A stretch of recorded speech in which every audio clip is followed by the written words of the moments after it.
Hey everybody, and welcome back to another edition of Talking Pro Football. It's Michael Carlyle with you, Week 18 in the National Football League. And man, have we got a lot of playoff implications left. Lots of storylines as we wrap up the regular season this week and start to look ahead to the playoffs. We got the latest news and notes, more on the wacky Antonio Brown situation with the Buccaneers. So we've got a lot to get to. Let's start with the playoff picture headed into Week 18, the final week of the regular season. We've still got 5 teams in the AFC battling it out for the final 2 playoff spots. Over in the NFC, 2 teams still alive for 1 playoff spot. Let's start over in the AFC.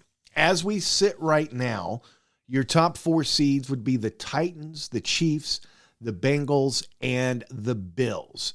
The Patriots are in. At the moment, they are a wild card. Conceivably, they could still win the AFC East, and Buffalo would become the wild card.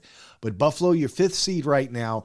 You've got those final 2 playoff spots left, with the Colts currently having the 6th spot and the Chargers having the 7th. Then you've got the Raiders at 9-7, the Steelers at 8-7-1, and the Ravens at 8-8, still alive, at least mathematically, going into this weekend. It's certainly that Sunday night game between the Raiders and the Chargers. That's pretty much going to be a play-in game unless the unthinkable happens. The NFL's worst nightmare as far as Week 18 goes, but we'll get to that scenario in just a moment. It is fairly remote. Hell, it's very remote. But you've still got a lot of intrigue there, depending on how things play out these next couple of days. Now, over in the NFC, again, 2 teams still alive for the final playoff spot. Green Bay's wrapped up the top seed in the NFC with their 13-3 mark. The Rams, at the moment, the 2nd seed. They could actually wind up being the 5th seed. Probably not going to happen, but they could. Tampa Bay would be your 3rd seed. The Cowboys, your 4th seed. Then you've got Arizona. They are in. Currently, they would be your 5th seed. And that's why I say the Rams could wind up being the 5th seed. With a Rams loss and a Cardinals win, Arizona would wind up winning the NFC. And the Rams would have the wild card, and they would be then the 5th seed. You've got the Eagles. They are in. Currently, they're the 7th seed. Then for that other playoff spot, you've got the 49ers at 9-7 and the Saints at 8-8. Saints going to need some help along the way. Obviously, 49ers win, and they assure themselves of a playoff spot. So we'll see how that plays out. Jimmy Garoppolo's status still up in the air.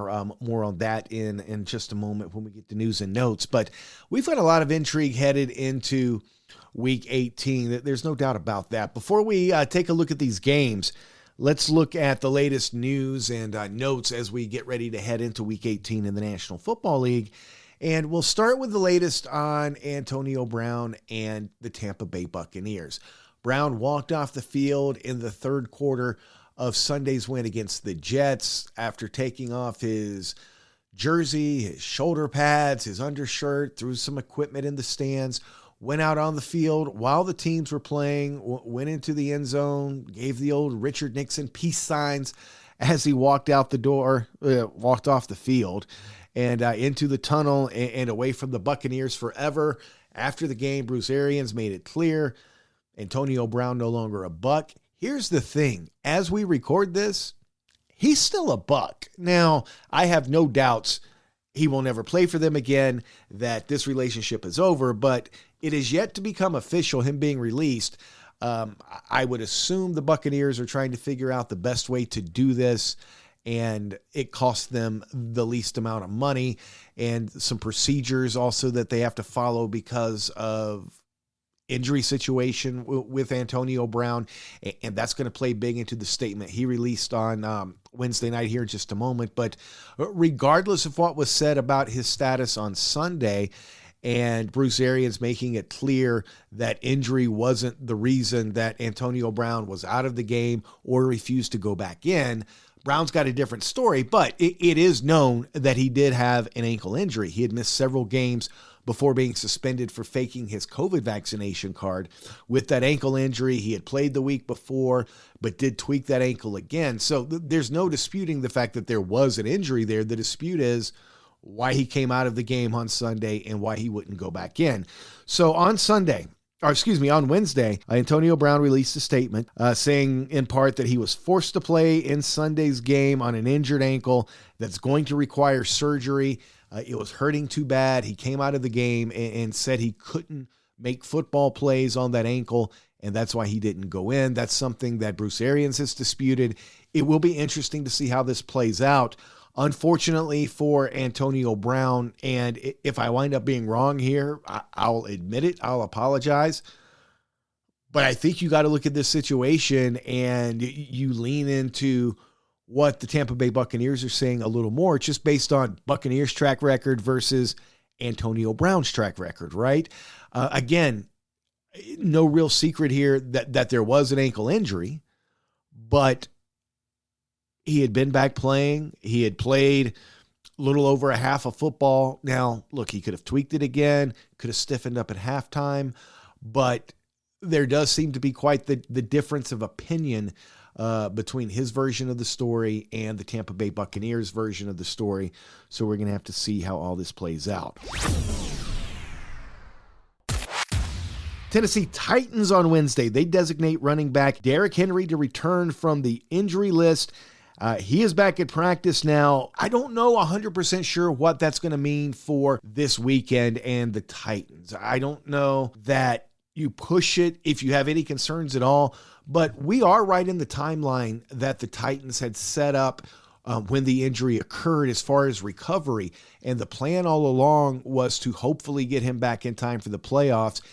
He's coming off the injury list. They don't have to do it for this week, but he's been designated to return, so he is back at practice. But depending on, keep in mind that the Titans right now have the top seed in the AFC, meaning they would get the only bye on the AFC side. So with the win on Sunday, you're buying Derrick Henry an extra week. Not that he necessarily needs it, but that's certainly the best case scenario for Tennessee here. But the big news, barring some sort of setback between now and then, they will have Derrick Henry back for the playoffs. And that is huge for a Titans team that's rather erratic on offense without their stud running back. Speaking of running backs, Rams coach Sean McVay says that the expectation is that running back Cam Akers, remember he had Achilles surgery this summer, but the expectation is he will play against the Niners on Sunday. How much he'll play, that's still yet to be determined. How practice goes this week, how he looks on Sunday. But another big get, a guy coming back from injury, in this case Cam Akers for the Rams, who are already really good at 12-4. They have an impressive offense already, despite Matthew Stafford's penchant for throwing pick sixes. To get a Cam Akers back, even if he's not quite back to old form, to get him back and have him on the field, assuming he can be productive, that's huge for the Rams headed into the playoffs. Bengals quarterback Joe Burrows said this week he will not play on Sunday. That's to rest up for the playoffs. You can expect several Bengals players to probably follow suit here. Of course, Cincinnati locked up the AFC North last week. They're solidly in the playoffs. Rest these guys. You don't want to risk injury. Speaking of the Bengals, running back Joe Mixon was placed on the COVID list this week, so he probably would not have played on Sunday anyway, but certainly he will not play now. Speaking of not playing now, Browns quarterback Baker Mayfield will have surgery to repair his torn labrum on January 19th in Los Angeles. It was announced earlier this week that Mayfield would not play in the Browns season finale now that they've been eliminated from the playoffs. But getting the surgery January 19th, very little concern about Mayfield's availability for next season. All indications are that that's more than enough time for him to make a full recovery and be ready for training camp. The Dallas Cowboys have been one of the more impressive teams in the NFL this season, really impressive at times, but they've owned the division this season. The NFC East has just been ruled by the Cowboys. Of course, they've clinched that division, but they beat Philadelphia by 20 points back in week 3. They beat the Giants by 24 in week 4. They beat Washington by 7 in week 14.